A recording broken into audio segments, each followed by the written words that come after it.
Eskişehir. Gibi düşünün. Evet, üniversite şehri olarak da geçer. Nedeni burası aşağı yukarı Makedonya'nın öğrenci kitlesinin çoğunluğunu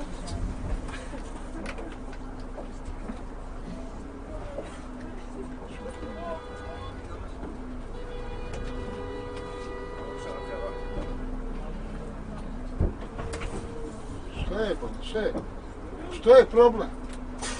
Šta je problem? Šta je problem? Šta problem? Šta? Šta? Ne, brat. Razumijem. Nemoj. Šta je problem? Ne yapıyorsunuz? Šta je problem? Abi Kusura bakma ya. görmüyor. Bir buraya koyacak, bir arkaya koyacak. Čekaj, ba. Šta je problem? Razumiješ, šta je problem? O problem oluyordu işte. Ja sam te udario. Ama zaten udarıyorsun. Ja sam udario. Nasıl izah? Ali nisam te udario, bola. Lütfen abi ya. O ne demek yani? Gürültü alacağım ama. O arabayı vuracaktı sonra benim arabayı vuracaktı. Ya dikkat et kullansanız kullanma. Evet, telefonu göstereceksin böyle. Burada geçiyor mu? Esenyurt'ta arabama saldırısı diye paylaş.